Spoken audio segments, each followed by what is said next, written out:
Hey there, hope you're hanging in. In today's video, we'll take a detour from examining Microsoft's activities to talk about Apple, specifically the health and legal challenges, struggles really, of Ashley Grovnik. Struggles inflicted on Grovnik by Apple. We'll also talk about the work Grovnik has been doing, shining a light on the ecological and health impacts of Apple's chip manufacturing or fabrication facilities, which are very little reported on. What most people think about Apple, when you think about Apple, what immediately comes to mind, of course, is the glittering image it has fashioned for itself. You think of Jobs in his turtleneck on the giant stage with the massive screen behind him. You think of Cook, pretty much the same thing, though he's dropped the turtleneck, I suppose. The image it has crafted of itself: ultra competence, austere efficiency, design excellence, echoes of the myth of California, progressive and open.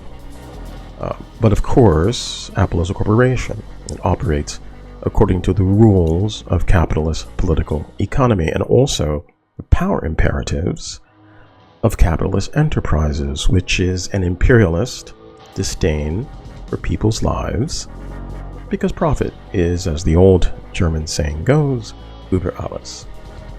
In June of 2024, Grovnik posted an overview of her experiences and findings on LinkedIn, and I'll read this for you momentarily. Oh, by the way, the music you're hearing is from the album Architect of Truth, which is by Robert Bashara. Fantastic album.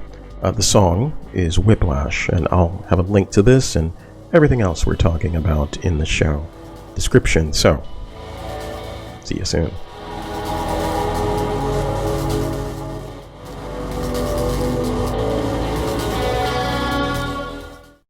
On the screen, you see the post that Ashley made to LinkedIn, which provides, I think, a brilliant overview of her experiences and the implications of those experiences beyond what she has had to endure. Let me read this to you, read this for you right now. Last week, due to my whistleblower disclosures, the US EPA released an enforcement report with 18 exhibits that confirmed Apple Incorporated is operating a semiconductor fabrication facility in one of the busiest and most trafficked areas in the city of Santa Clara, California. The report confirmed this facility is emitting hazardous waste vapors, fumes, and gases into the outdoor air around the building. The report also confirmed that Apple is engaged in hazardous waste treatment and disposal, including these air emissions, without the permits, records, and monitoring required by federal law. This nondescript building sits directly across the street from high-density residential apartments, Santa Clara Square, and a variety of commercial buildings, including, but not limited to, a Whole Foods grocery store, several restaurants with outdoor patios, and a yoga studio. There's also a school within 1,000 feet and two public parks within 200 feet of this factory. Back in February 2023, through my own research, I discovered that Apple was doing silicon fab at the facility.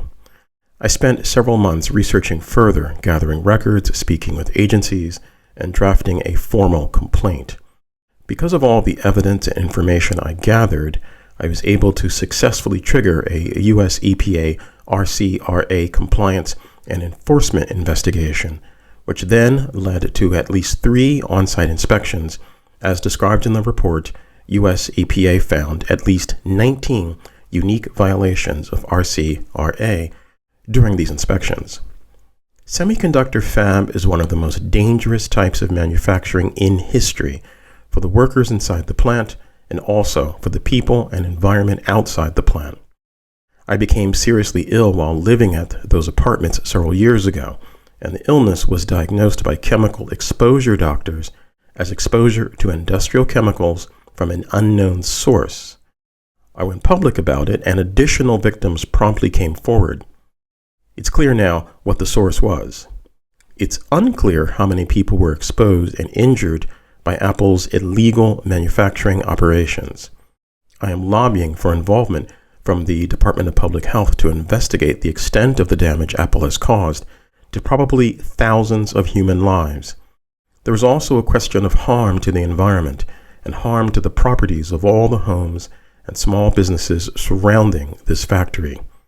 I feel very proud and relieved that all of my hard work from 2020 to 2023 investigating the chemical hazards in that area resulted in so much action from the government and identified such a dangerous situation that required intervention. But there is still a lot of work to be done. I have 2 toxitorts approved to go forward against Apple in my federal civil lawsuit over these emissions, and due to the severity and extent of what occurred, I expect I'll be directly involved with this matter for the rest of my life. If you live in the area and have questions, please feel free to contact me. And at her website, that completes the reading, by the way. At Ashley's website, there's a link in the show notes, by the way. Ashley provides even more information about the history of Apple's secret fabrication facilities. And why are they secret? What do they have to hide? And its impact on the health and safety of the people who live near it. Apple presents itself as a flawless, clean organization, according to its media. It floats above the world like some kind of silicon spirit. Ashley Grovnik has paid a very heavy price in lost health and peace of mind to bring a warning to us all. The next step, of course, is for us to do something about it.